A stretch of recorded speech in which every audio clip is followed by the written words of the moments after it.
Supernatural is something that isn't supposed to happen, but it does.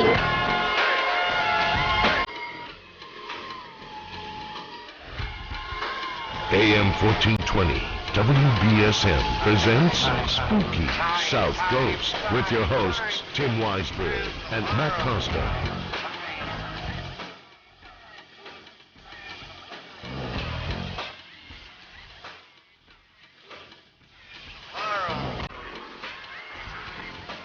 Good evening and welcome to Spooky South Coast. Tim Weisberg here, along with the silent assassin Matt Costa and science advisor Matt Moniz.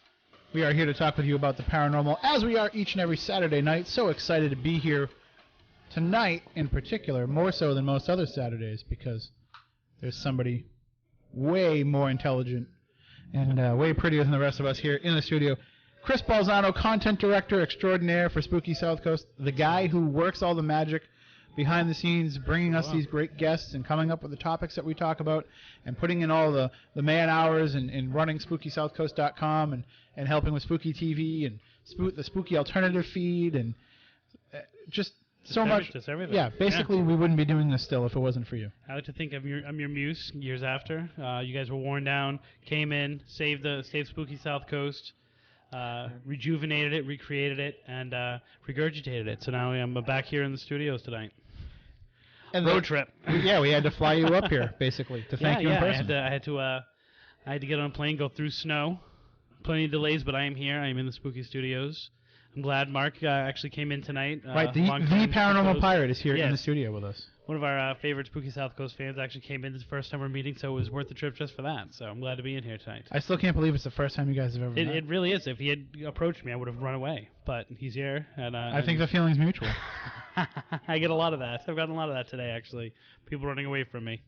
So we didn't just fly you up here for the show. I mean, I'd like to think that we did. Although it is a worthy cause, right? But, you and I are working on a project about something that's near and dear to our hearts in the world of the paranormal, that being haunted objects. Haunted objects. And we wrote a book about it together called, Haunted Objects, Stories of Ghosts on Your Shelf. Right. And we really should put a little bit more thought into some new terms there. But, we're working on a new project, hopefully something that will come to fruition and it's very exciting. But I don't know about you, but after spending the last year almost now, out of the realm of haunted objects and kind of working on other things, I'm so excited to be jumping back into this with both feet. It was funny that, out there in the field today doing, and it wasn't necessarily the research part of it. It wasn't necessarily the a tech-heavy check of what was going on, but just following up on people's stories, getting out there, talking to people, meeting some people. I really got the paranormal vibe again. I've been kind of laying low, where more focused on behind-the-scenes research, more focused on making emotional connections and maybe even sociological connections. Getting out there today, I was like, whoa! I remember why I used to dig this stuff. Hey, what's funny about it is, we get into this as investigators, right? And we get into the topic of haunted objects from an investigative standpoint, and it was almost like while we were working on this, like pulling out the equipment was like an afterthought. I mean, it almost kind of felt, heavy-handed a bit, but we needed it. Right. And I'm lucky we did. I'm glad we did, because it ended up one of the most, I would say, intense paranormal experiences I've had. Definitely in a long time, if not ever, personally. Happened, and it wouldn't have happened necessarily without the tech stuff to back up what we were feeling, and what we were sensing, and what we were talking about. But it really was a story of stories. It was a day of stories. It was about the backstories, about the personal experiences, and everything that I really love about the paranormal. And we were getting that kind of chill down your spine type feeling. We were getting, in some cases, that heartwarming, connection of a loved one type story. And we'll get into all that. And I know that you were taking some photos during the course of the day. And we're going to be throwing those up on Spooky TV at SpookySouthCoast.com. So if you normally just listen to the show on the radio, we appreciate that, but as a great companion piece, you can also go to Spooky TV at SpookySouthCoast.com, and you can see what's going on in the studio. We have a full house here tonight. You can also join in the chat room. We also have a full house there. I want to say hello to everybody in the chat room tonight. and which is minus a few regular members because they're here. And you can also call in too. Please, if you have any stories of haunted objects that you want to share, whether it be an experience with an item that you have, maybe you still have it, maybe you feel like it's cursed, it's possessed.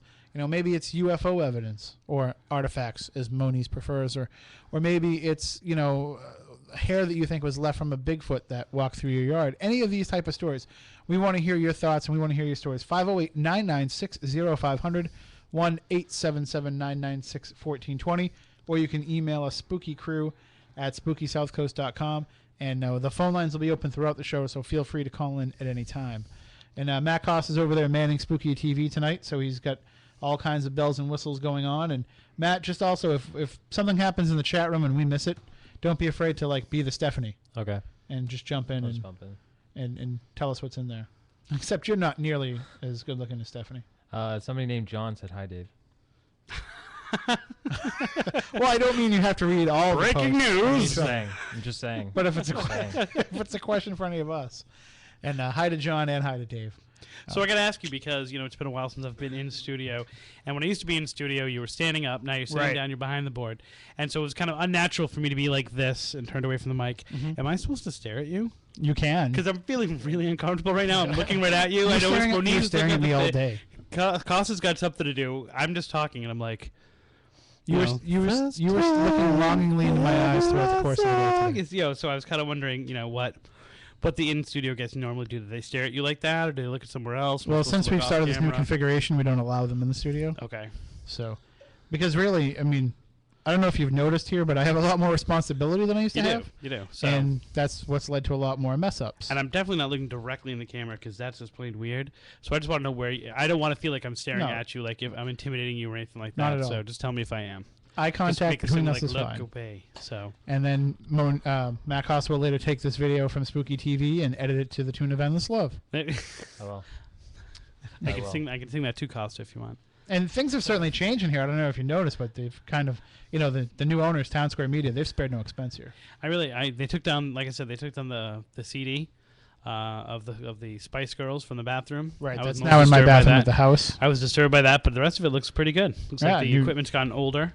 New TV. I think that's like a museum piece over there. Yeah. But new TV, new board, new computers, new feeling, new mics. We're good. Yeah, the mics I did notice, and all the cams. So, yeah, it'd be nice. It kind of makes me feel like I should be better than I am, like in general. You're but good enough. Specifically good enough tonight. for us. Okay. And maybe someday we can get them to actually install the cameras here.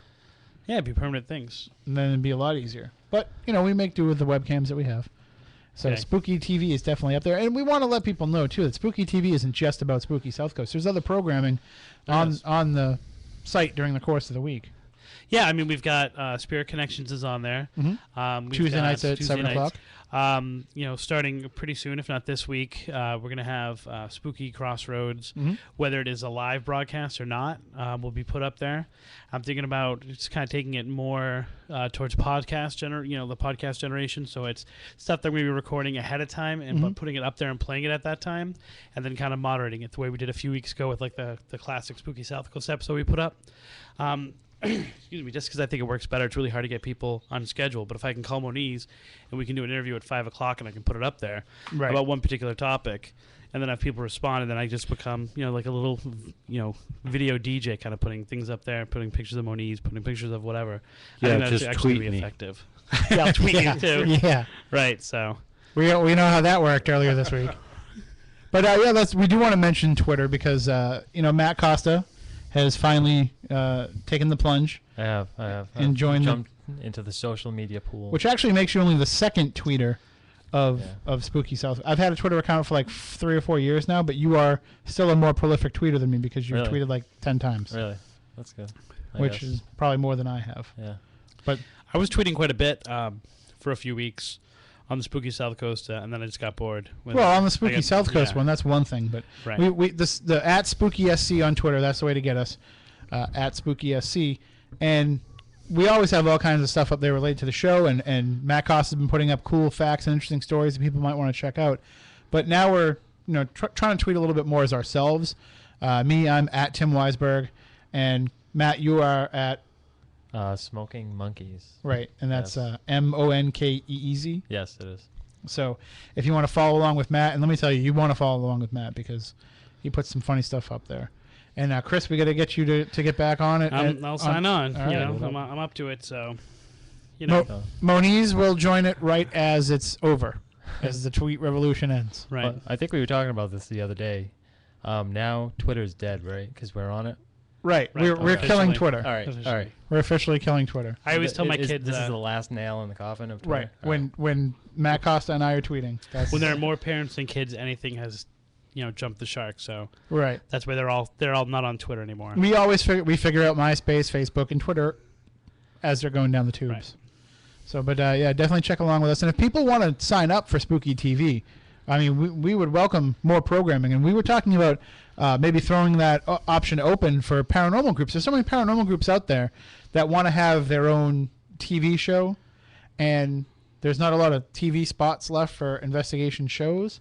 But, maybe you've got some interesting cases that you've done. Maybe you've got some quirky personalities on your team, and you want to have a chance to spotlight that. Well, Spooky TV is perfect for that because you can go out and record your investigations, edit it all together, and then you can just upload it and play it on our network. I think a lot of people have they feel like certain pressure, like of having to do something every week or having to do make sure that their content is like updated.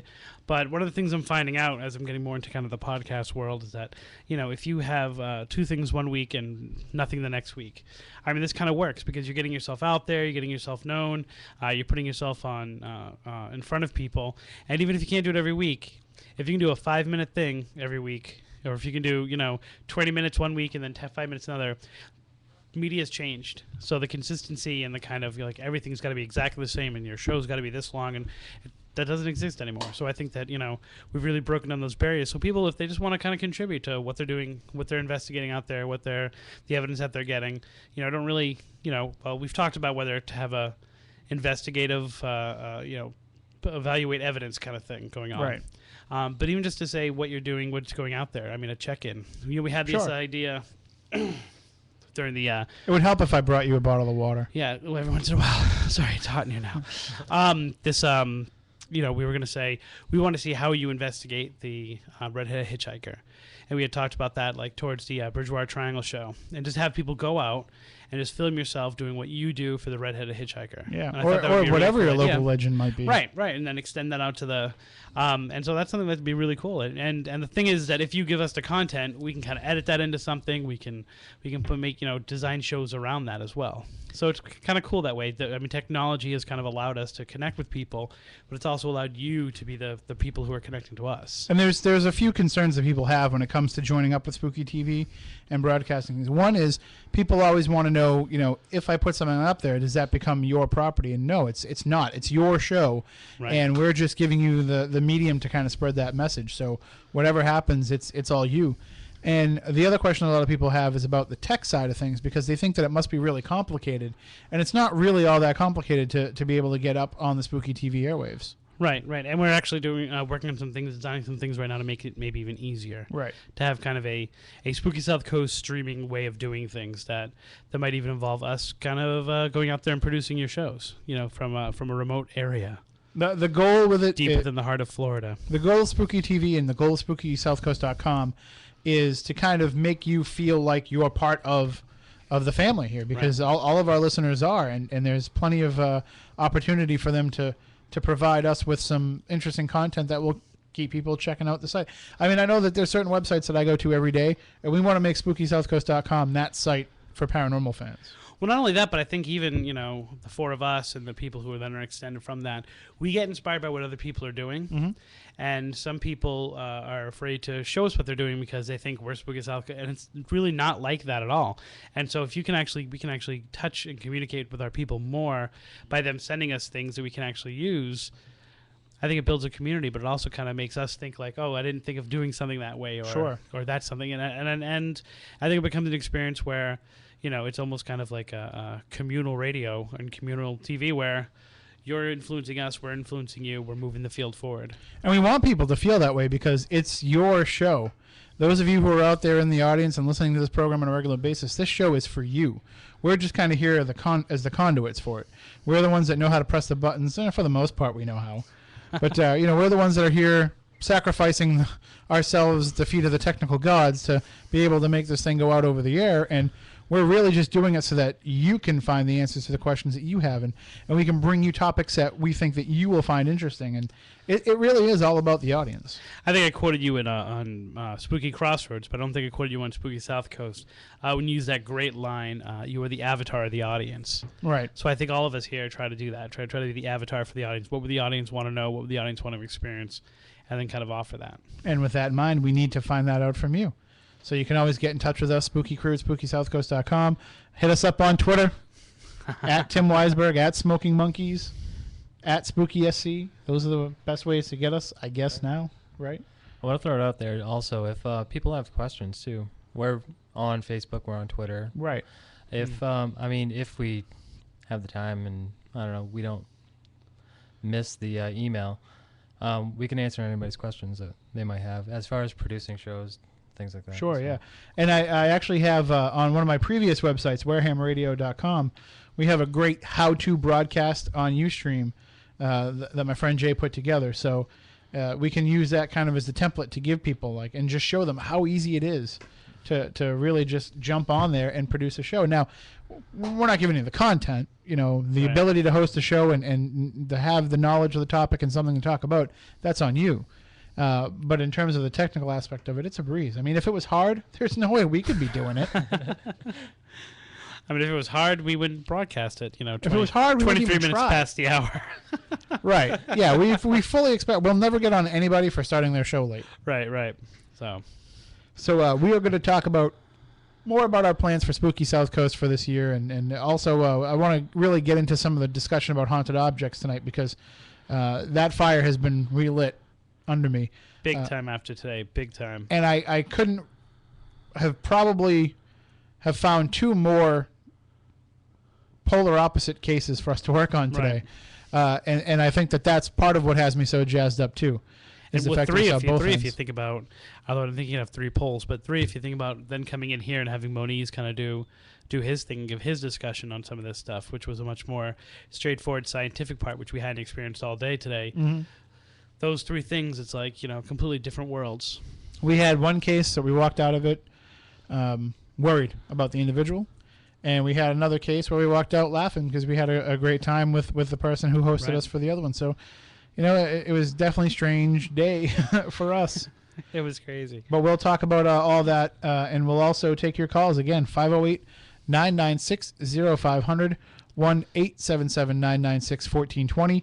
Email us, spookycrew@spookysouthcoast.com, or jump in the chat room at spookytv@spookysouthcoast.com. And really, the phone lines are open. I mean, Chris, we haven't had you in here in a long time. I know. People might just have questions that they want to call in and ask you. They might have Bridgewater Triangle-related questions that they may have. They may want to know more about some of your other work, such as picture yourself ghost hunting, picture yourself capturing ghosts on film. I mean, we definitely got some chat, some stuff we want to talk about tonight, but I also think, usually when I'm on for a specific reason. I'm on for, a discussion we're having to add to it or whatever. But, if anyone has any questions at all tonight, we can definitely take a sidetrack, take a tangent from what we're talking about to address that. So, I thought I would have people pressed up against a window here, with me being in here and all the stuff like that. My book. Right, or at least it's like, I love you. And I understand, I'm sure there's, that's what I was hoping for. And, I can't say I'm disappointed. I'm not disappointed. I'm just, I'm just wondering where they all are. Reality set in. Yeah, reality is set in hardcore. Well, let me ask you this.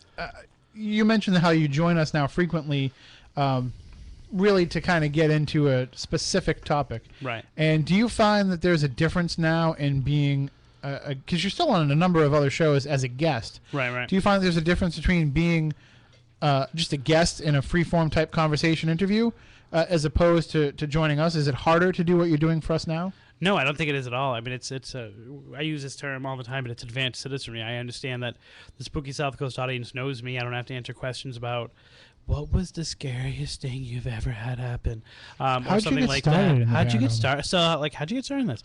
So I don't have to answer those questions. I can just kind of hit the ground running, and I think automatically there's a rapport between me and the rest of the crew, and so things flow very naturally, maybe too naturally sometimes. I feel like, oh, wait a minute, I didn't really prepare for what I was doing tonight. I got to go with it when I should have. maybe done a little more research, and so it's I've challenged myself to not do that as much. But I definitely find that I am much more comfortable in Spooky South Coast talking about something specific, because then all the pressure's on you, because I don't really have to be interesting. I'm just adding to usually what a guest is doing. And that's what's strange. Doing some of these other shows is, you have to kind of turn off host mode, Right. and kind of not talk all over them. And you have this thought in the back of your head, like, gee, I really want them to ask me this. Right. Or this would be a great way to segue into this. And you kind of just have to let that go. I got a question for you. Yeah. Since you've been doing this so many times with us, and you go on some of these other shows, do you find yourself taking over the show and you totally. yourself becoming those? Totally. Only because, at some point I'm like, you're not asking me good questions, and I don't want to talk about that. And I want to talk about this thing because I think it's interesting, or it's aggravating me right now, or I'm really excited about this thing right now, and you want to know about the Bridgewater Triangle. And to everything that I love about the Bridgewater Triangle, that was like 5 or 6 years ago in my life. Like I am definitely by no means the authority anymore. There are amazing researchers that are doing a lot more than I am and what I did. And you want to talk about the Hockomock Swamp. I'm like, that is so not interesting to me at this point. I've got to steer the conversation, so I totally take over. And it was funny because when Tim and I were doing promotions for Haunted Objects, I think we took over the majority of shows we were on. We did. Just like all of a sudden it was, oh yeah, there's a host. It wasn't just him and I having a conversation. But yeah, because books and what I'm known for, those are like snapshots. And I can't go back to picture yourself capturing ghosts on film because I'm not really that person anymore. And so I don't want to talk about that stuff anymore. I don't want to. That's I'm proud of what I did. I'm proud. But I'm like, the book's still relevant. Yeah, but my passion for it isn't, and my being able to bring something original and fresh to the conversation isn't. So if I'm talking about, if I'm talking about the ideas, like if I'm talking about the ideas about the Bridgewater Triangle, if I'm talking about the ideas of like Freetown, I can revisit Dark Woods because I think there's a lot of stuff there. And mainly I also think the question I posed at the beginning is still unanswered, so I can continue exploring it. But if people really want to talk to me about, like, okay, run through the list of Bigfoot sightings in the Bridgewater Triangle, that's not nearly as interesting to me because I'm beyond that. Not beyond that in a snooty way, just beyond that in like a... You've moved on mentally, yeah. That's so 5 years ago. But do you find that now... And also, I'm not anywhere near as good as other people who are doing it now. Do you find, though, that when you are removed from it like that, you are able to look at it differently than you were at the time, and maybe you'll have a different perspective in your own mind on it? I do. I find myself actually being more cynical, actually being like, even in the Bridgewater Triangle stuff, thinking, are we making minnows out of whales or whales out of minnows here? I mean, are we doing too much with this? Are we just making connections? All the things that I feel very passionately about now, not being in the situation, I look at and I say, when I thought those things, when I wrote about those things, was I really making connections that weren't there, or are they really there? And and I think I come to the same conclusions, but I go through the journey anyway, looking at it. I got to tell you, it's been a few years since you introduced the term Pukwudgie to the paranormal community. Right. You took something that was a Wampanoag legend and kind of brought it to the forefront and had people talking about it in terms of paranormal phenomena that's happening today. And what I find to be extremely interesting about this is that Pukwudgies, there's the there it is. There's the original. There's the original. And it's also hardcover, right? I only have the soft cover. Can we get this? Yeah. Not Matt me. can get it. But also with a original dust jacket too. Now I feel like the haunted collector. Of And haunted, original dust. Yeah, and Matt, can you get that on camera? That book. Oh yep. The Good Giants and the Bad Pukwudgies by Gene Fritz, illustrated by Tommy DiPaolo, who actually came and visited Wareham school students a number of years ago. Oh really? I actually found my son has a ton of stuff by Tommy DiPaolo. A ton of stuff animated. So thank you, Mark. So now, that's awesome. But you kind of brought that into the paranormal community, and it's something that a lot of people didn't know about beforehand. And then they made the infamous appearance on Paranormal State, and that kind of got an even wider audience talking about it. But I was in a chat room. I was on a radio show last week, an internet radio show. Mm-hmm. And we were talking about haunted objects and some of my work with Legend Trips, and we I was in the chat room at the same time as the interview was going on, and I'm looking in the chat room, and there is somebody called Puckwudgie. There is somebody called Wuckpudgy. Wuckpudgy. There is somebody called Duckpudgy. So there, The entire Puckwudgie Nation. right, there's all these different names that are all takeoffs of the term Puckwudgie, and I threw out your name. I was like, Chris Balzano would be so proud, and I get question marks. Right. Right. And here's something that you were all over the place talking about, and people just don't remember the source of where that came from anymore. Right. So, I don't know, how does that make you feel to know that this term that you brought in has become, Puckwudgie is up there with poltergeist, with demon, with elemental. Really I don't own Puckwudgie. Right. I don't know copyright. I mean, it's a little different than, trying to take ownership of like a legend or something like that. Mm-hmm. I mean, all I did was bring it to light, which I have no problem with. I have no problem with not necessarily being associated with it in terms of that. People are just renaming things that they've experienced Puckwudgies. I think these things have always happened. They just called it something different. Before it might have been a fairy encounter. Or it might have been a UFO abduction. We've had people who have kind of switched their minds on that. I just wish when people reference specific things and details that they would reference me. Right. I mean, when they're outright copying stuff from your website. Right. I always find it funny with my when Puckwudgies attack on YouTube, how people attack me for not knowing things about Puckwudgies, and then they quote me. And I'm like, well, wait a minute. Well, Chris Balzano said, wait, well, no, they never use my name. It's just something that I wrote. Certain words and certain terminology that I know. Like, I'm the only person who called the Puckwudgies foot soldiers. For the darker figures, and I've heard that expression used all the time. There's foot soldiers for the devil, is what they do. And I know that you can't. I'm not Gene Simmons. I'm not going to copyright a phrase, but it sometimes just like, hey, I thought up that term, right? And so. But still, it must. But that being said, it's more of like. It's like a proud parent. It's good to see Puckwudgies kind of rising up, even if I'm not given any acknowledgement on it. It's kind of cool to see other people experiencing it and other people kind of being able to work through certain things with the filter of Puckwudgies. And to know that the work that you did in researching this legend, and you've been able to see that kind of rise beyond your own work, and now Puckwudgies are part of the Mount Olympus of the paranormal gods. Well, I mean, I wish someone had been me 20 years ago. So when I was doing the research on it, I had more foothold, and I didn't. And so I really had to dig deep into primary sources that I've now become, people think my stuff's a primary source, but it's a secondary source. And so I'm glad to be able to kind of give people guidelines on how to work with and kind of give names to things so that they can do the research, because then what they're doing is they're taking experiences and they're now being able to tell those experiences because I've given them some kind of vocabulary for it. So, I mean, I feel proud of that the most. And stepping back into the realm of the Bridgewater Triangle for a moment, you mentioned that there's a number of researchers now that are doing more recent and as you said, better work than you have in triangle research. But you also were picking up the mantle from what Chris Pittman had done, and Chris from what Lauren Coleman had done. So it seems like almost like there's this advancing of the next generation when it comes to Bridgewater Triangle research. Is that necessary? Do we need to get fresh eyes on it every few years? And is there a burnout factor in dealing with triangle cases? I'm not sure if there's a burnout because it's so varied. Like, there's all these different kinds of cases. It never seemed to get, like, the same case twice. And like I said, if you're someone like me, the questions don't get answered. Mm-hmm. And so pressing forward, trying to answer those, or trying to even think of new questions to ask based on what you're getting is always, I think, interesting. But I think every time someone approaches it, they're bringing their own perspective.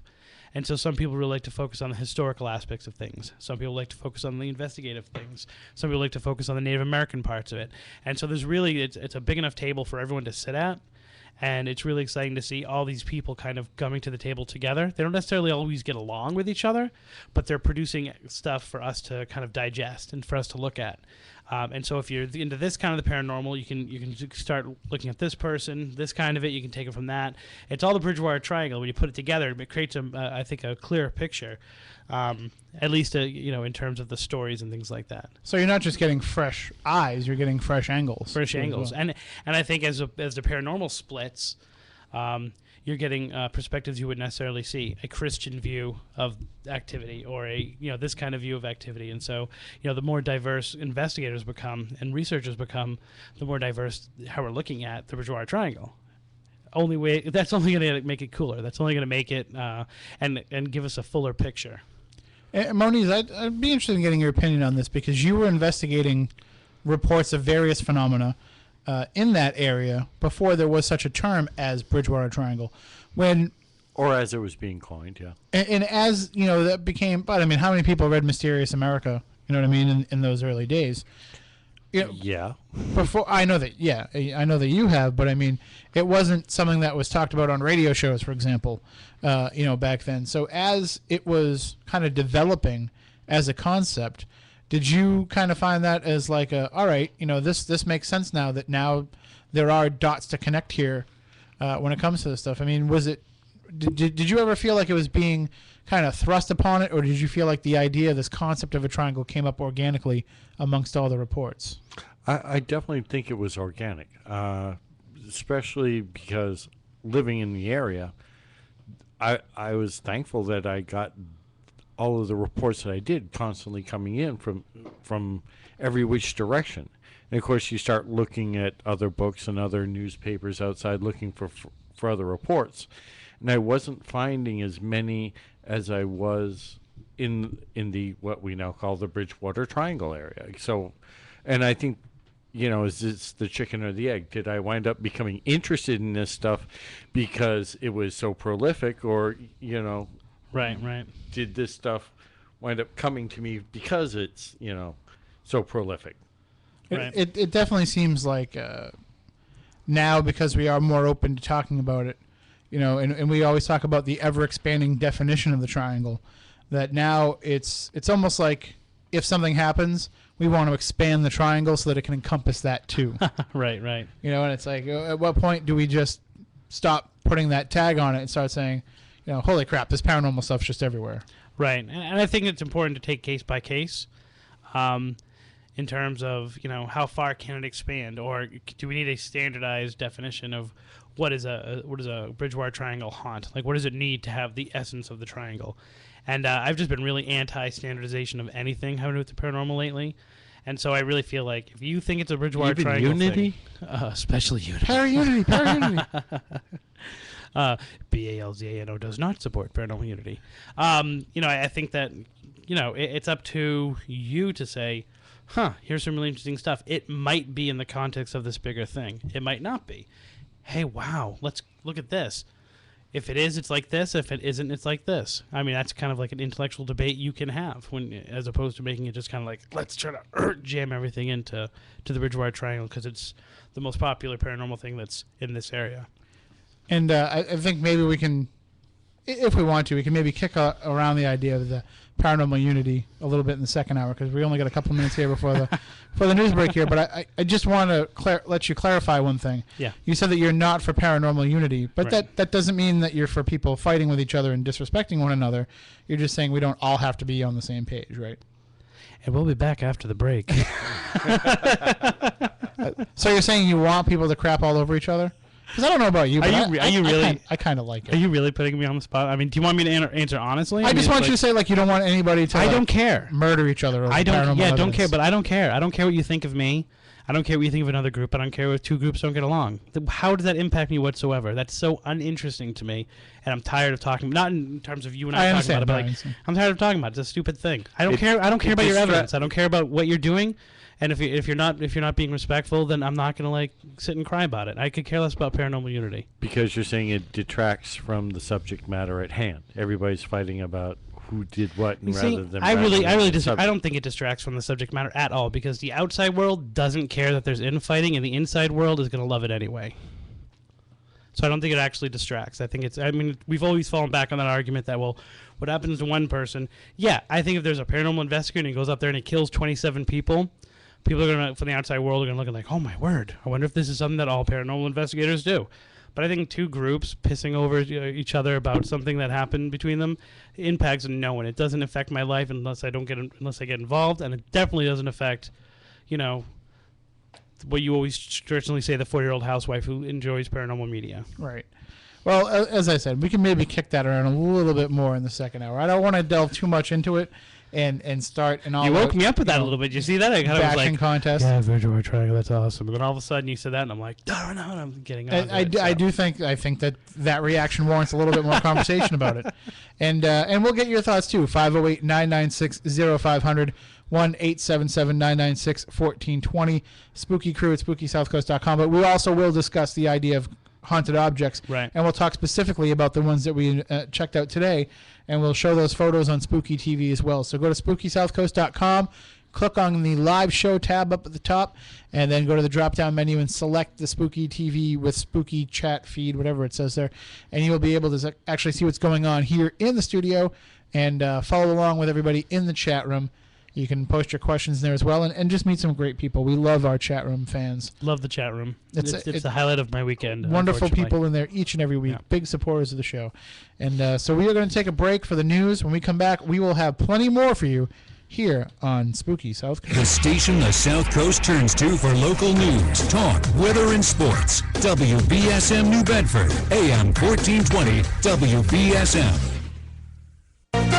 From ABC News, I'm Chuck Severson. A minor fender bender between two planes at New York's JFK Airport early today is being taken very seriously. The rear of a JetBlue plane pushing back from a gate hit the wing of an Air India plane. ABC News aviation analyst John Nance says though nobody was hurt, it's being investigated. The nightmare element of this is the idea that we might have a collision on the ground that would split open a fuel tank and create a fire before we could get everybody safely out of the way. That's one of the reasons that these are not to be taken any other way than very seriously. Also under investigation, the crash of a small plane into a garage in Woodinville, Washington hours ago, narrowly missing a house with 2 people inside. ABC's Jamie Lynn at the scene. Those 2 teens that were home at the time, they were not harmed, but they did tell me that they heard a loud crash and suddenly the house was shaking. 1 man in the plane died and others critical. Witnesses tell sheriff's deputies they heard the plane sputtering. 19 Afghans killed as suicide bombers. One on a bicycle in front of the Defense Ministry building in the Afghan capital exploded. A 4-year legal battle goes on for a Peoria, Arizona couple after bathtub photos they took of their young kids were flagged as suspected kiddie porn by Walmart employees. ABC's Tanya Ribeiro. While authorities investigated, the girls were put in the care of Child Protective Services for over a month. But a medical exam showed no signs of abuse, and a judge ruled the images were not pornographic. The damage was already done. For a year, Lisa was suspended from her teaching job. Lisa and Anthony DeMarie are appealing to a higher court, claiming Walmart was negligent in giving inexperienced clerks too much power. With the February jobs report unexpectedly strong, could the unemployment rate go down to 7%? ABC News business correspondent Bianna Goladriga. Some economists we've been talking to said yes, especially after seeing that surprise number from February. However, we still have some headwinds in the way. Those forced budget cuts from Washington could really affect the economy, as well as the payroll tax increases that are hitting so many middle-income Americans. You're listening to ABC News. Hi, Tom Bodette. It's never been easier to book a clean, comfortable room at Motel 6. You can book online at motel6.com, use our cool new app on your tablet or smartphone, or call 1-800-4-MOTEL-6 on your dumb phone. Sadly, you can't book by pigeon or Morse code, so if you want the lowest price of any national chain by telegraph, I guess you're just ... I'm Tom Bodette for Motel 6, and we'll leave the light on for you. Some nights I can't get to sleep. Some nights I can't stay asleep. With Unisom, I can do both. Unisom sleep tabs are clinically proven to help you fall asleep 33% faster and keep you asleep longer, so you get a more restful night's sleep. Made with an ingredient not found in other leading sleep aids, Unisom sleep tabs are safe and non-habit forming. Just one pill takes the uncertainty out of bedtime, giving you the sleep you need. So I wake up ready to go. Unisom sleep tabs. Fall asleep faster. Sleep longer.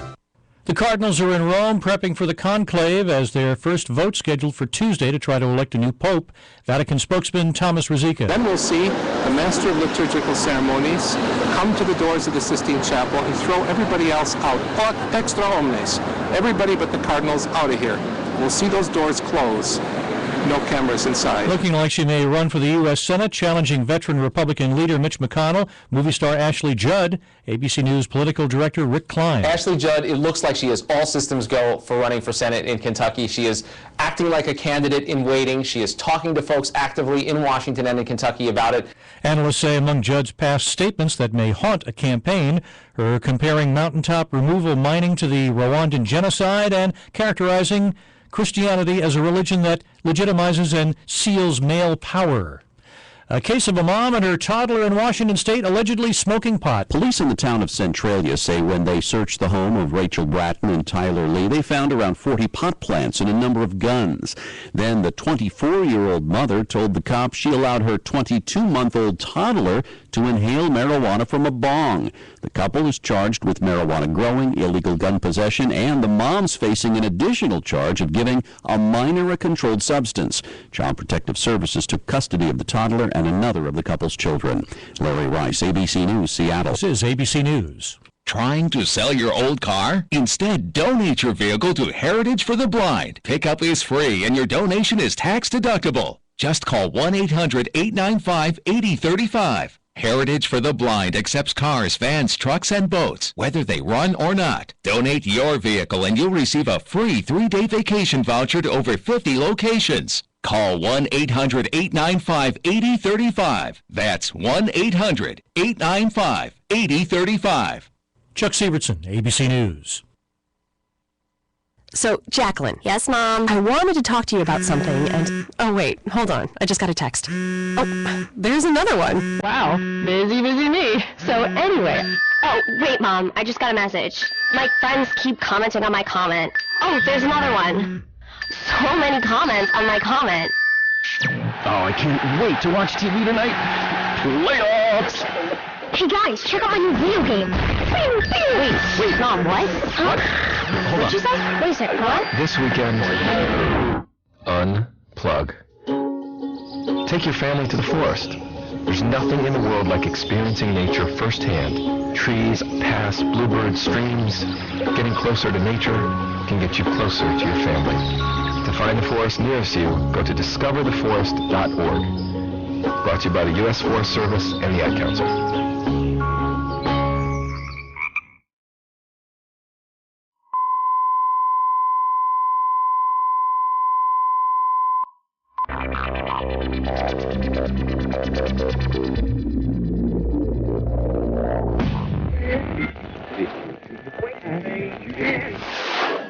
Radio, a medium that has been pruned, honed, trimmed, winnowed, chiseled, bonsai'd, and deposited here today, ready to be moistened with the watering can of evolutionary dew. This is the Dennis Miller Show. The station the South Coast turns to for local news, talk, weather, and sports. WBSM New Bedford, AM 1420, WBSM.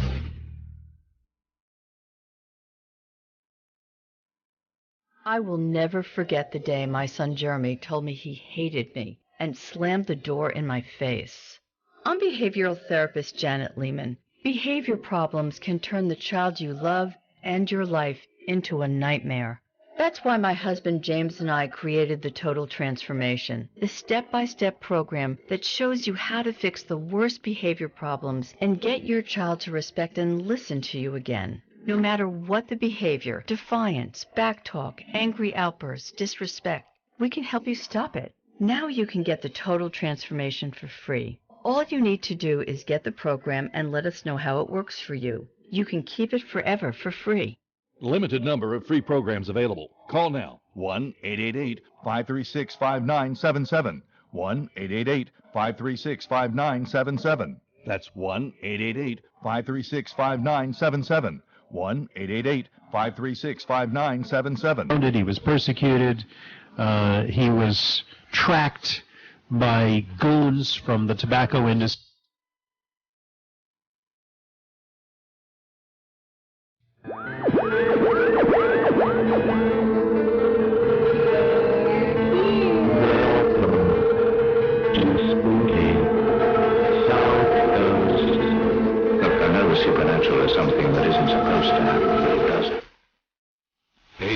1420 WBSM presents Spooky South Coast with your hosts Tim Weisberg and Matt Costa.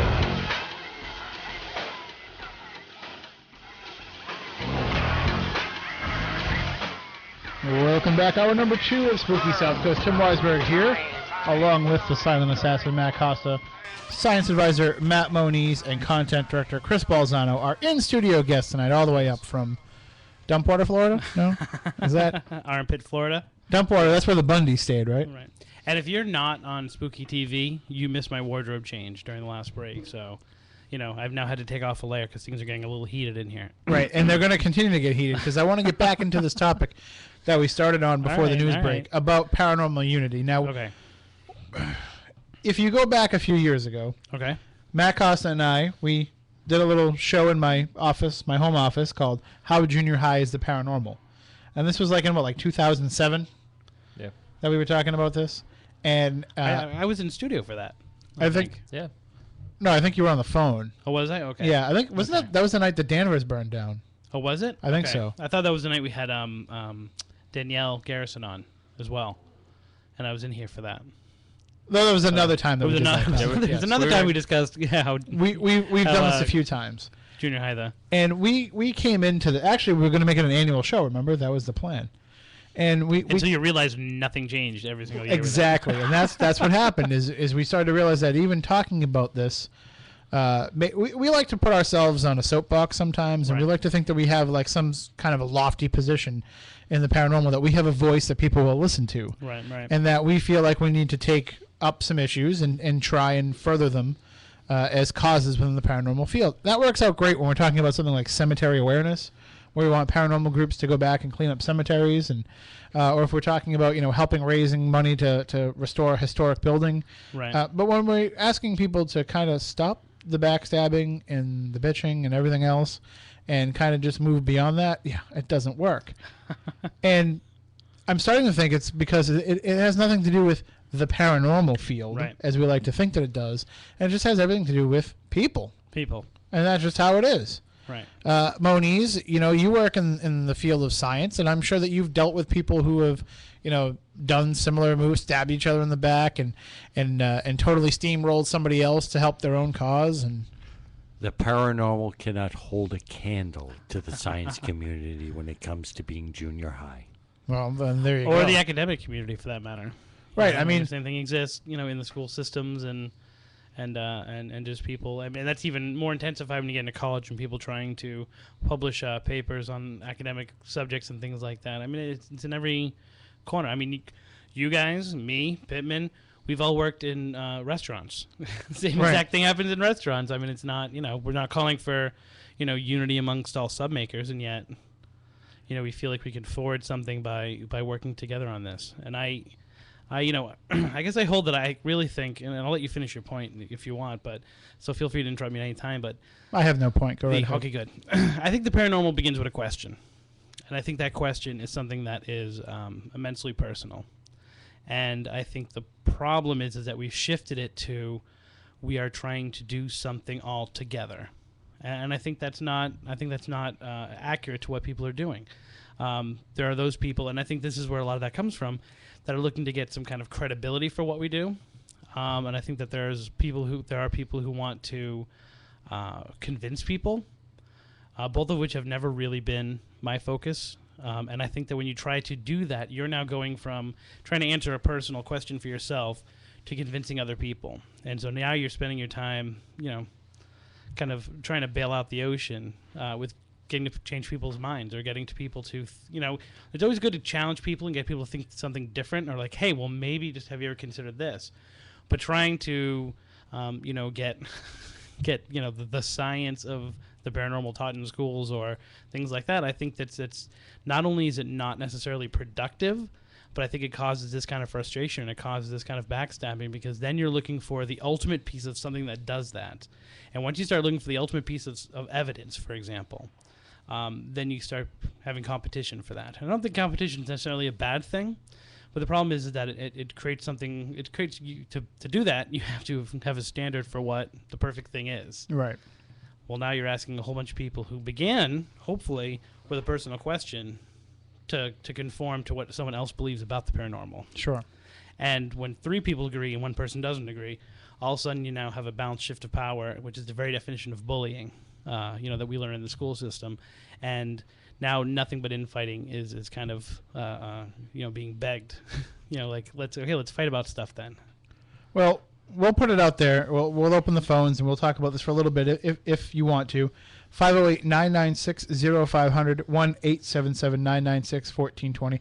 Just what are your thoughts on the whole idea of needing to have unity in the paranormal field? But I think I've got a pretty good analogy for you. Okay. Of how to look at the paranormal and maybe give people an understanding more about why this infighting, this drama, this whatever, kind of just comes with the territory. Okay. Now, I'm not talking about character assassination and things like that. That kind of stuff goes beyond what we're talking about. If somebody targets another person and decides to make it their own personal quest to ruin that person's life, that goes beyond just what we're talking about. We're talking about the need for everybody to hold hands and sing Kumbaya and to not step on each other's toes. We're not talking about vicious personal attacks. We're not talking about slander. We're not talking about these more serious things. Like I don't want to start mentioning names and get into it, but we know that there was an infamous incident a few months ago where it quickly devolved past just paranormal disunity and went into something far darker than that. But in terms of just this whole, why can't we all just get along scenario, let's liken this to a professional sports locker room. Okay. All right, let's use the Red Sox clubhouse for an example. In that Red Sox clubhouse, you've got probably, let's just say 100 writers, all trying to have a different take on the same story. Right. They're all trying to put their personal stamp on what's happening. Only one game took place on that field, but there's going to be 100 different interpretations of that one game. And with that, it's going to be colored by the personal experiences of the people who observed it, their own preconceived notions, their own preconceived thoughts. So automatically, just in the job of reporting the incident, you've got objectivity that's through a subjective lens, right? If you follow what I'm saying. Mm-hmm. Now the game is over, the locker room is open, the clubhouse in this matter is open, and all those people are now jockeying for position to get the deeper meaning behind that story. So everybody is crowded around Dustin Pedroia's locker to try to be the one person that gets that, or the one person that asks that question, or to maybe just be amongst the elite few who are there when that happens. Now, in order for this to take place, I can tell you that what happens is, you're going to get one reporter that's going to go up there, then 4 or 5 are all going to convene around, then they know Pedroia is coming, so then 40 of them will all convene around. And they're all trying to get some kind of information. In some cases, what you'll have one guy who has become a buddy of Pedroia's, and who will go over there and kind of get that exclusive. And he'll get a little bit more stuff in depth than the general unwashed mass that's going to come up there and converge in the scrum. So, look at the stars of the team as being like these locations that people want to investigate. All right, some people have developed that relationship and fostered that relationship that they're going to get a little bit more than the average person would get. We're going to get a little bit more from Lizzie Borden's than somebody else might get because we've developed a relationship and a friendship, and we've worked at that. That's not something that we take lightly, and that's not something that we've taken advantage of. We are not friends with Leanne because we just want access to Lizzie Borden's. We like her as a person. And we would hang out with her if she had nothing to do with that place. And these writers in Pedroia, they might have that type of relationship too. But because they have that relationship, they might have a little bit more access. So what happens is now the 40 or 50 other people that didn't get that kind of access, that jealousy will happen. But in our line of business, we just look at it as, well, that's what happens. These guys have fostered those relationships, and that's what happens. The rest of us, we just get the little soundbite stuff. And that goes on throughout the course of an entire sports season, and it's the same thing with the paranormal. Some people have a little bit more of a connection, and other people resent them for that. And instead of just taking that as a professional pitfall as we would in a locker room, it becomes this personal thing.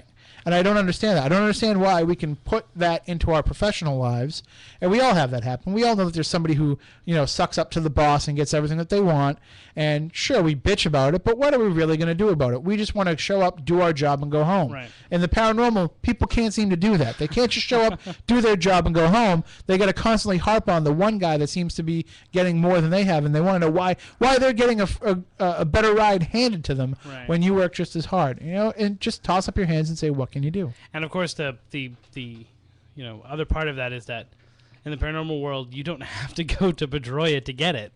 In the paranormal world, you don't have to go to Waverly Hills to understand the paranormal. These places are great. I'm saying like I said before, the paranormal does need its landmarks, but you can be doing so much more that doesn't involve that helps to forward whatever kind of question you're asking about the paranormal. And so the problem is that we've been taught and we've been fed that these are the places that we need to go to. These are the meccas that we need to visit. And yet I really, I wonder how much it's great in terms of keeping the spark alive, for creating the folklore of the paranormal in terms of a national or global perspective. What is it really doing to help people? What is it really doing to help individual investigators? Right. Now, I'm not saying you're not going to go there and you're not going to get good evidence, but what new thing has that done for you and for this field that you supposedly want unified? And I'm just using the locations as part of that analogy. I mean, it could really stand for anything where, you're getting that inside perspective to things. Right. And, in a locker but the room... thing is that you can get an inside perspective in the paranormal by searching yourself, by trying to communicate with spirits in an everyday life kind of situation, by trying to... read and research someplace that might be less well known that's haunted. You can do those things, and people don't. Instead, they want to fight for these crumbs. When it's like, dude, the ghosts are all around us. Paranormal's all around us. There are so many stories, and I think the best investigators are the ones that are bringing up newer things, or even going back to really old cases that people haven't looked at for years with a new perspective. That's interesting to me. Right? You showing me your 15, EVPs from a Lizzie Borden session, not really doing it for me anymore. I think the problem with paranormal groups is that there's too much emphasis on the group and not enough on the paranormal. Right. It's more about having the team and having the team dynamic necessarily than it is finding the answers. And maybe we can blame some of that on what you're talking about, the fact that people need to have that experience and have those questions answered for them. And then maybe once they do have the answer to that question, that's when they've decided to focus more on the other stuff. Because, okay, the paranormal's real. Now I have to make sure that we're the people that are best positioned to prove that to everybody else. It shifted from science to socialization. And that's really what it is. I mean, it's really... I'm surprised that there aren't more sociologists that look at the paranormal field. Because we've had conversations and we've talked about it on Spooky Crossroads about the cross-section of the paranormal population. Right. And who it is and the type of personalities that we're dealing with. And there seems to be a lot of what would be the opposite of an alpha personality? An omega personality? There seems to be a lot. Is that even a term? Omega person? No, we just coined it. Copyright. There seems to Copyright be Spooky Southcoast 2019. Yeah, there's a 13. lot more. 13. I'm a time traveler. Without being politically incorrect, there's a lot more Indians than there are chiefs. Mm-hmm. There's a lot of people who just want to belong and have that feeling within the group, and there are the select few who want to lead the group, and there are plenty of custers out there too. Right. Well, that's for sure. Well, let me take what Moniz just said. Like, it's gone from science to socialization. Begs the question: what if we take out the science? Do you think that there would be as much fighting and as much backstabbing if we weren't trying to attack these things or look at these things from a scientific perspective? Yes. I don't think the science. Let's take science out of the paranormal and see what happens. Let's put it back in the hands of the emotion. Let's put it back in the hands of the story. Let's put our detectors down. Let's search for a different way. Moniz is dying to get on the mic. I see over there. Right. No, because the first point I'm making is a lot of people think they're doing science and they really aren't. So That's you're true. right in a sense if you're not, because in science things are standardized. And sorry, standardization. I'm sorry. What are you saying? Says the guy who runs the standardized tests at a school. Right, which I hate, by the way. I mean, that's all right. I fell asleep when you started talking baseball, so I get there. Well, let me ask you this. Like earlier tonight, when we were working on haunted objects, which was kind of expanded to be kind of supernatural paranormal objects, and you brought out the Betty Hill dress samples. Yep. Based on what you found there, what do we now know about aliens? Well, if we were to assume that what we saw in the effects are from that, I can say that certain things that they have are, well, yeah. Do you see what I'm saying? I mean, yeah. and that is, how compelling is that? These are samples that have been tampered with somehow, and what do we know from that? We know that some of their stuff affects things in this manner. Guess same what? Thing we did with the Guess soil. what? I can look at that and say the same thing, or I can, more importantly, I can talk to them. The not fact now, is but I can that talk it's back altered. them. To me, the fact that it's altered shows that there's something to it. What and why is where we still need to go. Can you visually see that they're altered? Yes. Well, you've seen the samples. So what does further investigation tell us? You know what I'm saying? It hasn't, and maybe that's a little bit of a different case because, I mean, that's something where it was changed so dramatically that you really want to get, and maybe at the end of that there was an answer and that we could know. But even if we were able to analyze that to the point that we got the specific chemical or physical reaction that caused that, that means that at that moment, at that place, with that dress, with that set of potential terrestrial, extra or not, this was the circumstance. But that doesn't really tell us any more information about life on other planets, how they get here, all these kinds of things, which we still struggle with that question. That was 1969, did you 63? Oh, no, 1963. 1963. So we're now talking 50 years ago. We understand nothing more about that case, even though we've really, with the great research that you've done and other people have really kind of attacked that from all perspectives. What do we now know today, in 2019 or 13, whichever year it is, that we didn't know then, that has benefited us as a society, benefited us as a paranormal community, benefited us, and there are answers to that, and you would have them. But is it really that, if we had spent that time kind of... Let's put aside the fact that, I hate to say this and use this term, but a lot of the science that is involved in the paranormal is pseudoscience. A lot of it is not following the scientific method, and a lot of it is kind of misusing and misrepresenting science.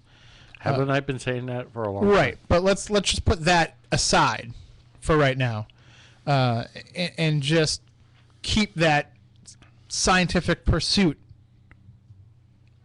is part of the discussion. So we're talking about the intentions of exploring it scientifically, not the fact that it's not actually happening that way. But the intent of why they're investigating. So you want to pull that away from investigation on its own, and the problem with that is, for one, that's not what the TV shows do, Chris. Well, that's also maybe not investigation. That's more research or whatever. And so take it from experimentation to experience.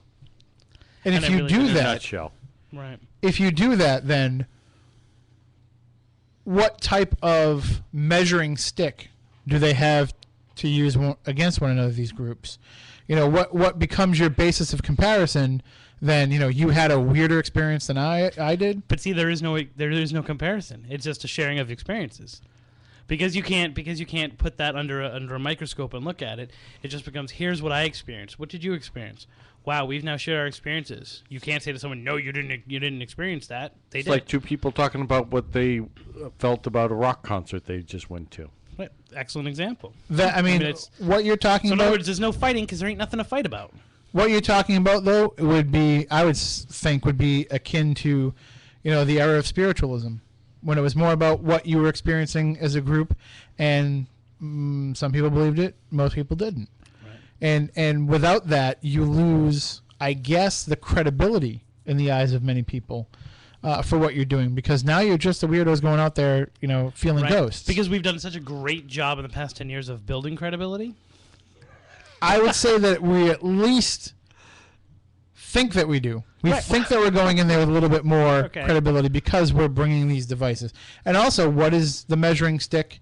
In terms of, my bag of toys is better than your bag of toys. Okay, can I put in on this? What are all of these pieces of equipment that people are bringing in? They're bringing in recorders. They're bringing in cameras.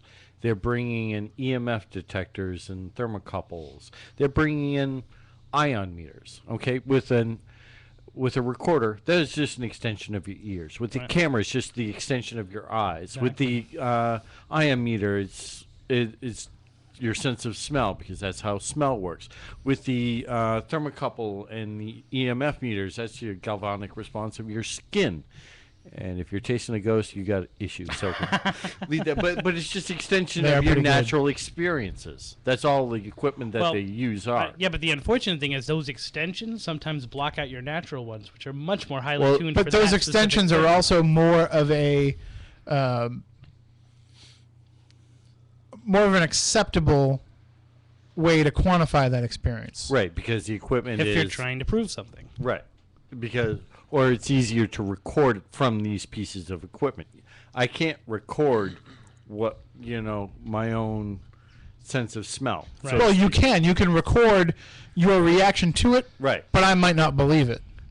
That's the problem. Yeah. It's not objective. The thing about it is the way that it's perceived is that here is this data that I received from this equipment, so now you can't argue with it. And what they don't realize is that you can. They're probably utilizing that piece of equipment wrong. First of all, I mean, I've seen so many people who have used a K2 session as, outright proof that there was something there making contact. Well, if you've ever picked up a K2 and shaken it, all those lights are going to light up. Those things are not a perfect... Well, how many times have you gone on investigations? I've seen this all the time. The EMF meters start to go off, and you got the person behind them sitting there texting their friend back, "We've got activity going on." And then the next thing you know, the EMF meter is going off again, or the K2's going off. Or I've got my camera right here, and my EMF detector is going off as I bring it closer to my camera. But again... I think that, to clarify, I think at least those two pieces of equipment, I think a camera and a tape recorder, those are recording the experiences. Well, do you remember? When we start bringing other things in, then all of a sudden now we're trying to analyze the situation. Because I think that if you're trying to capture an EVP, I think that's a noble pursuit. But that ain't science. That's you hitting a button. That's not you applying anything. When you start to say, well, this worked because of this. I mean, we were talking about today. Some people like noise. Some people don't like noise. Some people like analog. Some people like digital. Some people like this. Some people like that. Let's start arguing about what is the best way and say, for this person, this is what they got. Here were the conditions. So there you are with that. Other than that, let's roll with it. I mean, this is what they got. Because then all of a sudden you get like, well, that's not the right way to do it. It's wrong because it wasn't the right way, as opposed to this is what was gotten. And how did we go from the days when we brought a camera with us on an investigation, a video camera, to document the process of the investigation, and to kind of be able to use that to rule out other things? We think we got an EMF. But on the camera, you can clearly see that you backed into the door right there. Right. We used to use that equipment to document the process instead of kind of turning the cameras around and now trying to use that to document the evidence. And it's almost like, for a team to exist and exist successfully, you almost need to have that quote-unquote TV show setup. You have to have your investigators who are going around with your equipment, and then the other members of the team who are recording them going through that process. Right. In order to really eliminate all the variables. But again, I don't think equipment is the basis of paranormal unity. I think really what it is it's just the simple fact that people can't accept that somebody else may do something differently than you. Somebody else may do something better than you. Somebody else may have just a different technique that yields more results. Right. So I got into just a little bit of a tiff this week, and kind of fits into this, with someone who said something to the effect of, check out my page to see whether you like the members' bios, and tell me whether we've done something appropriate, or something to that effect. And I responded back to her, well, actually I think it was a him, I've got an idea. How about not having a bios? How about letting whatever evidence you've gotten, if that's where you want to roll, or just like the cases you talk about, your ideas stand for themselves. And I was like, all of a sudden, the piranhas were at me. Right. And I was like, well, don't you think people need to feel confident? You know, if they're going into a team, they need to know the team better. I'm like, okay, first of all, if you're looking at pictures on the internet, right, and you are doing, I feel confident because I've read that person's bio and I've seen a picture of them. You obviously have not watched any of those episodes of the Craigslist Killer. Well, secondly, and that was my non-response. That was my response that I deleted. The response I put out was, I have an idea. How about if you say, let's meet a neutral site, let's talk for a few hours about what you experienced. Don't you think that's going, as opposed to we're coming in with our cameras and our meters blaring, and blazing, and we're going to investigate this, and you're going to build a rapport with them before you get there. How about, you know what? Why don't I take you out for coffee? Tell me what happened. Tell me what your experience, and we'll talk for a little bit. I think that puts the quote-unquote client at ease a lot more than, a 2-minute bio that all of them sound exactly the same. I think the good thing about the bio is it gives you a chance to see who that person is, and as long as everything's on the up and up and everything's honest in the bio, you can... Who's the person who's checking that? I know, but I'm saying as long as it is, then that gives the again, quote-unquote client, the opportunity to look at that name, do a Google search, see what comes up when they get that name, see if there's a mugshot, if it matches that person's face. Whether they're at the registry or not. I think it serves that purpose in terms of maybe making the residential homeowner feel a little bit more at ease about inviting these strangers into their home. Again, kind of the same thing they could do over a cup of coffee. But I think the other reason is, and the reason that nobody will admit to is, if they have that picture of themselves and they have that bio up of themselves, now they're somebody. Ka-chow. And that kind of was my point in saying. And that's what being part of the paranormal is for a lot of people. It's about being somebody. I challenge you to go on Massachusetts Paranormal Crossroads, and I get a significant amount of hits, and that's been up for over 10 years now. Find a bio of me on there. Find a reference to me other than by Christopher Balzano on it. Right. You're not going to find it. Now, I'm not saying that's the model for everybody. Like I said, this starts with a question that you ask. But from the beginning, I never made it about me. Costa was trying to find pictures of me on the internet. It's the same 5 pictures, right? I mean, I'm not saying that, once again, that I'm a model for things doing it, but I like to think of myself as someone who is fairly successful. I've got several books that I've published. You know what I'm saying? I'm allowed to come in here and talk to some of the greatest guys that I've ever known about the paranormal, and have a really good time doing it. I'm able to talk to people around the country and around the world on different radio shows and things like that. I mean, I've got a little bit of a name, not a lot big name, but a nice little niche, a nice little place in the paranormal, without promoting myself. Instead, just being truthful, being honest, going about the right way, and working hard. Why have we forgotten that? Well, and more importantly, why do I need to get along with you to do that? If I want to succeed in any kind of business, I get along with everybody, right? I become the low-hanging fruit. I become easy to work with. Things like this. It has nothing to do with like we have to stand together for me to do that. Do what you do well, and the cream rises to the top. But for every Chris Balzano, Matt Moniz, Dave Francis, April Slaughter, there's also a Jeff Belanger, a Lloyd Auerbach, a Rosemary Ellen Guiley. There's all these people who are out there, a John Zaffis, who that works for them too. I just think that there's certain personalities within the field, and I mean personality by personality type. Find me a reference to Jeff Belanger on Ghost Village. That's not click on jeffbelanger.com to learn more about Jeff Belanger. Right, but that's his particular setup for his website. But I mean, in terms of being an out there personality, that works for him. Being at every convention and being a go-to talking head. Which is completely fine, but he doesn't introduce like, hi, I'm just Belanger. No, he does the stuff, and people are drawn to him based on the nature of it, not based on his name. But these people who are getting involved in it, some of them want to be like you, and some of them want to be like Jeff. Be like me. No, but they want to be that behind-the-scenes kind of, let the work stand for itself, and some people want to be like, I really want to be out there and be a talking head. Right. And both type of personalities are what would benefit a group. And Ghost Introvert Village, and extrovert. Ghost Village has been out, was created in 1999. That's 14 years ago. Rosemary Ellen Guiley, I think, invented the word paranormal. She's been doing it so long. 1899. You know what I'm saying? Like John Zaffis kind of, No offense, Rosemary. We love you. You know what I'm saying? Like John Zaffis kind of worked his way up, and for a long time he was in the shadow. Mm-hmm. So what you're telling me is that these people who are the other side of what Christopher Balzano does are people who worked really long and really hard. No one works hard in the paranormal than Jeff Belanger. I'm not saying that those people didn't work hard. No one does more research than whatever her name Rosemary Ellen Guiley. Rosemary Ellen Guiley.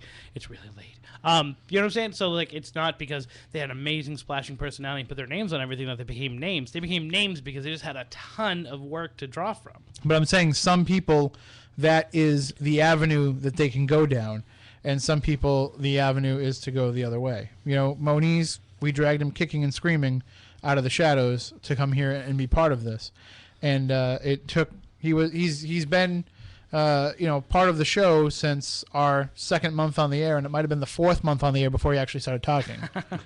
You know, it took that much to get out of him, and it's just everybody is kind of drawn to their own strengths. Right. And I think that there's room for both sides of that. And I think what happens is you get some people who are of one ilk, and they tend to resent somebody who is of the other ilk. Because I can't stand Jeff Belanger.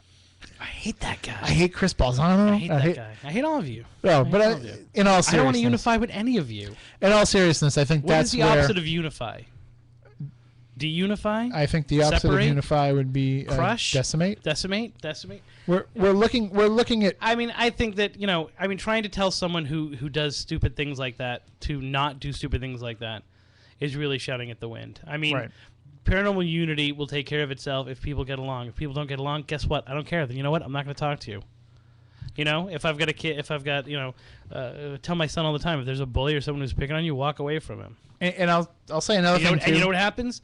That person does that to enough people, all of a sudden that dude's shouting at a wall by himself, and all the other kids are off playing. If we put a 30-day ban on using the term paranormal unity, we're going to come out on the other side of that after a month with everybody getting along. With everybody getting along, right? It's amazing how that works. And more importantly, I think competition is a good thing. I don't think that there's any other. We talked about this before, and you and I were in that chat room getting attacked about it.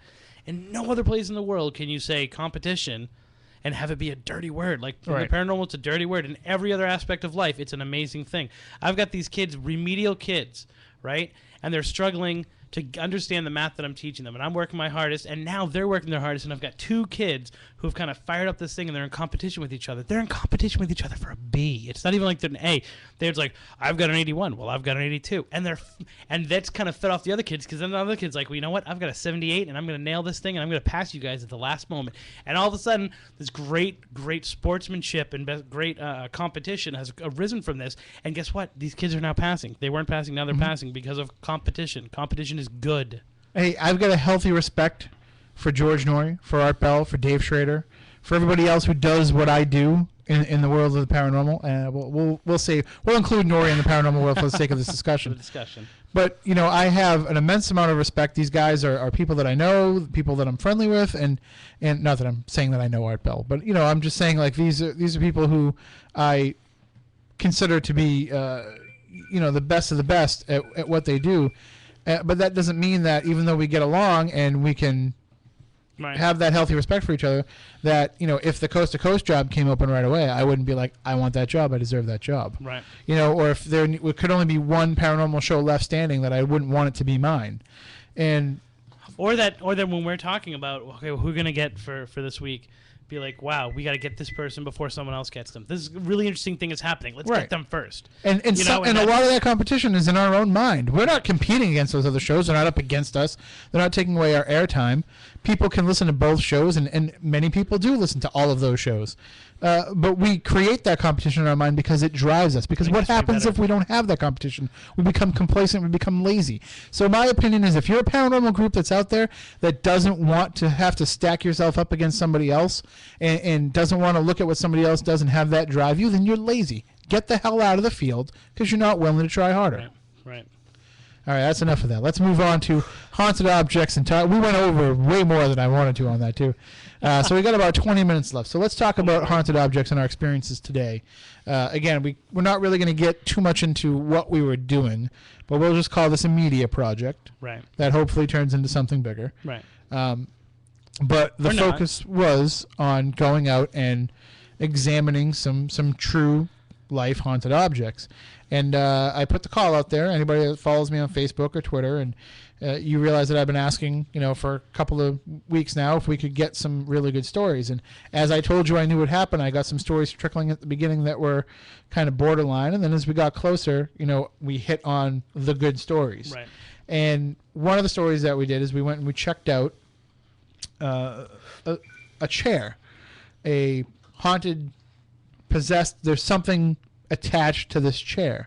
Yeah. And the gentleman who owns this chair, we'll call him Theodore, he had it in his possession, and I think Matt can actually run some of these photos up on Spooky TV at SpookySouthcoast.com. He purchased this chair from an antique store. He spent way more money than he could afford to spend on it. He purchased it after being obsessed with it for a while. Right. He saw it, went home, thought about it, couldn't stop thinking about it, and finally had to go and purchase it. And it's a Victorian era chair. It's horsehair stuffed. It's a deep maroon color, and it has two, I guess, like gargoyle type sculptures at the end of each arm. Moniz, you have a description for what they are? You told me earlier that you thought they were very much like... They remind me of Asian. They are the lion dogs they used to guard outside the palace. That's what Moniz's. And this chair, it called to him, and he bought it. And he had it in his home. And he said that when he would sit in it, he would be prone to bouts of depression, which was very uncharacteristic for him. And he said that he had it for about 5 years, and it wreaked havoc on his life. And that when he finally got rid of it and he got away from it, and he just left it behind, essentially, he was able to kind of break himself free of all that negativity in his life. And Chris and I have been around a lot of people with haunted objects over the years. And I've never seen somebody as terrified as this. I mean, he first backed out of coming down and showing it to us. Several times.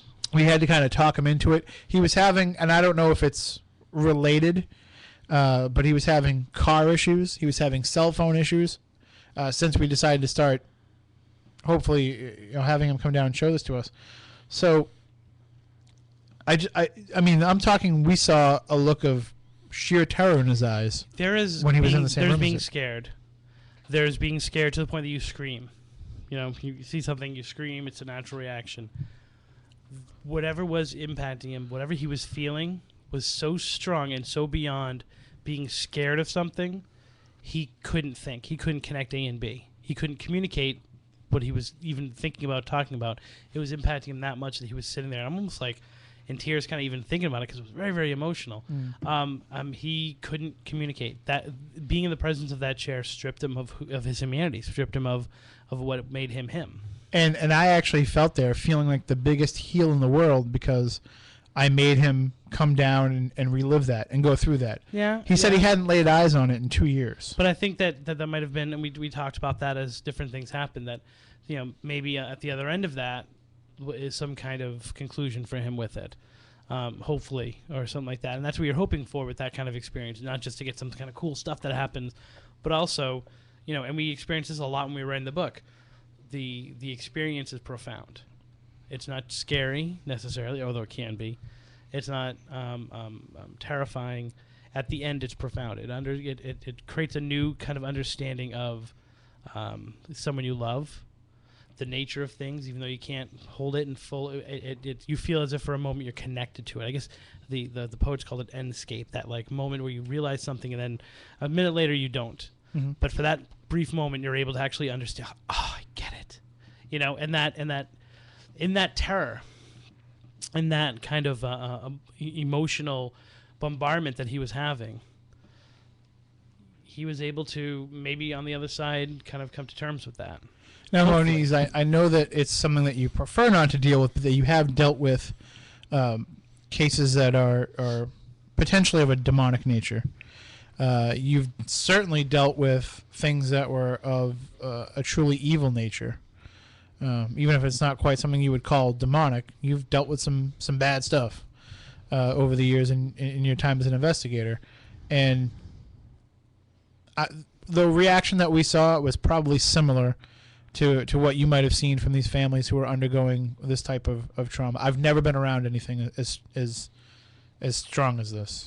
Now, what's got me curious as to why this guy has such a obsession and aversion.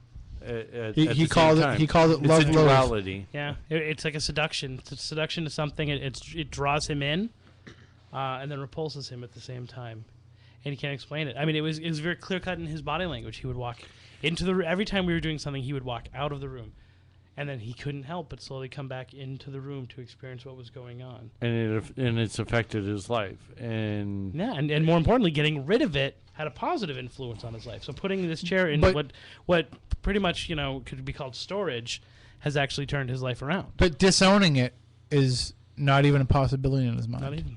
So he's relocated it to somewhere else, but he isn't getting rid of it. Is he's that put it far enough away where it feels safe, but he hasn't given it up. It's interesting because in the what they call demonic cases and stuff like that, in cases of possession, he's in what's known as the oppression stage. Mm-hmm. I would say there's that transition stage. I was talking about this last night. There's a oppression and then this possession. Then there's that stage in between where it pretty much has gone beyond obsession, beyond the exorcist or beyond the possession or demonic definition of obsession, not our definition of it, where it becomes part of your life and it's kind of attached to yourself and the addiction has begun. So it's obsession is kind of the beginning of that, as it intensifies before it moves on, before you take the surrender. He had done everything except for surrender to it. Right. And so he was at that. I was going to say, most people don't realize that a lot of these cases that they're talking about in demonic actually stem from objects. Right. I mean, it goes back to ancient history, statuary and various other religious iconography. I liken it to a hypnotist with a watch. Like, they might be able to do without the watch, but that watch really adds that kind of level of focus for people. And I like to think, or what I've kind of come to the conclusion of, is a lot of these objects are that focal point. It's you hear something to focus on, and that becomes the focus of the obsession, and then I'm sneaking in on through the back door with that. Correct. And this was some bad stuff. Like bad juju. Just being around it. So, I mean, not to give out too much, but there's a crew with us. Mm-hmm. And you and I are there, and we are definitely looking at each other and him as if we are all experiencing something. Right. Like, we're not just, we're going out and investigating something. I mean, we were experiencing something. We were in a moment there, and it's very common for us, having done this. We kind of put away a lot of the things that we had maybe pre-planned that we were going to do. And even when we did them, they seemed almost kind of forced, and like it was not, because what we were really doing is we were really having an experience. Right. And we were capturing that experience. But when I ever looked over at the crew, and their mouths were just dropped, because they were like, is it always like this? Right. And that's when it was like, the mood change in the right. car following it, driving to the next location. It was palpable. We all felt like we had been around something profound. And kind of drained too. It did. It sucked everything out of us. Right. I mean, because we were pretty much jocular and going around and telling jokes and picking on each other and stuff like that. Now, was that because of his reactions? Was his reactions affecting you, or was it something else? I don't know. I don't know if it could have been. I mean, he warned us. Psychosomatic. You understand where I'm going? Oh yeah, no, totally. Yeah, this Theodore, as we're calling him, he warned us, and he said one of the last things he said before he left is just be careful for the next few days. Be careful. And so you have all this. I don't know how much we can get into, but you have all this stuff and all these emotions and things, and you're like things that you can't necessarily, quantify and like put. And scientists would hate this kind of explanation, and then we get evidence from it too. Right. And that's so. Here we have all this stuff, and it's very intense. It's very emotional. It's very much like, I believe everything that I'm saying. I'm looking at this person who we pretty much were interviewing. Like, we're looking at, and he could have told me anything at that point, and I would have believed him, because there was a sincerity and there was a disruption of his normal thought process that told me that he was obviously being impacted by what was going on. That's good enough for me, right? Other people would have looked at that and said, yeah, but where's the proof? Show me the money? Well, we got that too. And then we got that. I mean, and that was what was amazing. I mean, we're just, we're doing, the funny thing about this is, as I said before, we almost forgot to be investigators while we're talking about some of these cases. And it became more about just hearing that story and sharing this experience with somebody as best as we could. But we did bring out some of the equipment, and I had the meter out, and I was kind of doing a sweep of the chair. I was mainly looking for EMF. I didn't think in a building that had no power whatsoever. No power. It's off, and so I was mainly looking for kind of an EMF spike. And instead, as I brought the meter over the chair, I watched the temperature drop over 10 degrees, just over the seat of the chair. You know, not around the chair, not underneath the seat of the chair. All around it was 10 degrees warmer. Well, you just taken out, Tim. Did you have something else that was cold nearby that you could judge that against? There was a open window right next to it, and so I was like, well, maybe we're just getting a draft coming in from there. So I go over to the window, and it immediately climbs back up, almost back that 10 degrees. Same thing with the other window on the other side of the room. You know, there was no... And Moniz had mentioned the possibility before the show that maybe, you know, the air was coming in and it was creating... Convection, and that the colder air would be sinking down, the warmer air would be rising, and that's why around the chair would be colder, but the air immediately around the chair wasn't that low. It was only that low right over the seat of the chair, almost as if something cold was sitting in the chair. Now, do you know any of the patents of this chair? Who owned it? What kind of history? No, and neither did he. And he kind of got very odd when I asked that. I said, well, you know, and he almost got us in like, I didn't get the feeling he knew, but I get the feeling that he maybe had inquired and was stonewalled. Yeah, was thwarted at some. And the location where he bought it from is no longer around, so there's no way to really trace that back. So I mean, it was just. It made me think that if this project goes forward, it's not going to be as easy as we thought it is. It's going to take an emotional toll. Right, and it's going to, more importantly, at some point you're going to realize, like, not everything that we're looking at is fun. Right. Although we did experience that. We did bounce back from that in the next case, and we've only got about 5 minutes here. But if Matt wants to throw up the photos of the Ouija board that we checked out, I mean, this was a completely different story. Oh my word! This was somebody who had paranormal experiences throughout her life, but this board had never really been a cause of them. Right. It just kind of always made her a little bit uneasy that because she was so open to the paranormal, she thought it best not to have this around. What a great board! It really was. It was beautiful. I want to go back and get that. I know. I wish I had more money on me. I wish I had any money. When we went. I've got money right now. We can go over after this. We should. Actually, she was in contact with me. She has another item that she wants to get for us. So you can get a 2-for-1 deal. Yeah, see if we can. Yeah, what'd you talk her down to, 20? No, we settled at 45, I think. Oh, well. Which... that might be a little too much. But, we had a chance to talk with Bob Murch, who is our resident Ouija expert. Wait, how nice is that guy? Yeah, he is super. I've heard him on interviews and stuff like that, but I've never even... he was even more animated tonight and dead on with exactly everything that he was saying about it. And he said it was a good buy. So he said it was a good buy. We should pick it up. But that was definitely... we needed that at that point. We needed to go in and be surrounded by her energy and to kind of have an experience like we did with her. And that kind of shows the opposite end of the spectrum where, you know, some people, their objects aren't haunted, but they're afraid that they could be. Right. And there's kind of a... but once again, she said the same exact thing. I was getting very much the same feel of, I don't want this to get into the wrong hands. Right. These people are custodians. They're stewards of these objects. Now, what if you put the board on top of the chair? That was what I wanted to do. Yeah, we weren't... I sat on the chair, by the way. He did. I said whatever was there didn't... Did you sit on the board?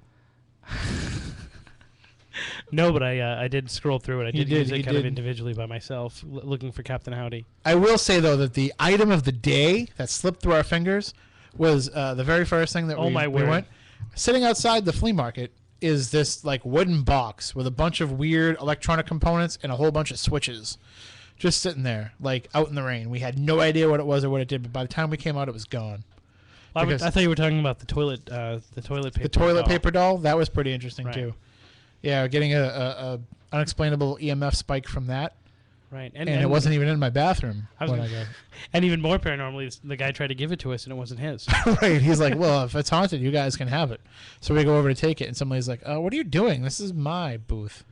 Right, wasn't even his booth, and he disappeared. All right. Mysterious. Well, hopefully, this leads to something else, and we can talk more about it. And if not, it was just good to come up and kind of get rejuvenated with that stuff. Right. And be able to It was see you definitely guys. a shot in the arm. Yeah. And we want to thank again everybody who helped us out today. I know some of them are listening, and thank you for allowing us to come into your lives and kind of be disruptive and ask all these questions and poke our fingers in your stuff. And thanks for being supportive and understanding. And we promise that everything stays between us and network executives. I don't even remember your names, so I didn't tell you their real names. Oh, okay. So we are just about out of time for this week's show. We'll be back next week. Are we? Are we back next week? We're back next week. Oh, yeah. Okay. Do you know who we are having on? Or? I'm thinking maybe Josh Gates because he's done every other show. Over the I past know. 2 weeks. We probably should have Josh Gates on to promote Stranded, his new program. Oh, really? Okay. I didn't know he had anything to promote. I thought he had come out of rehab or something because he was on everything.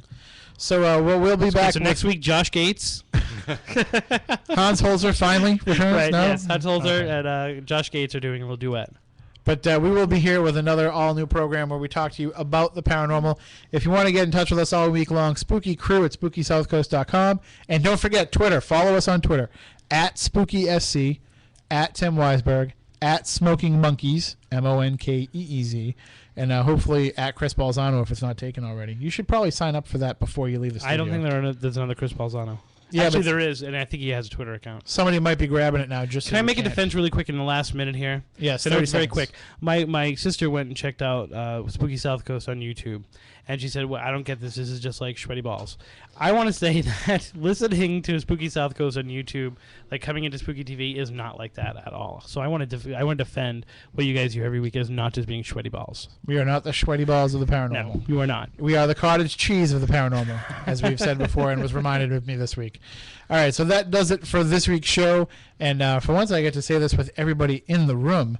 But for Matt Costa, for Matt Moniz, for Chris Balzano, I'm Tim Weisberg, and we want you all to stay spooktacular. Rest assured, listener, that my time here has not been easy, and what you have Your just station heard for the was South not Coast, fiction. AM 1420, WBSM.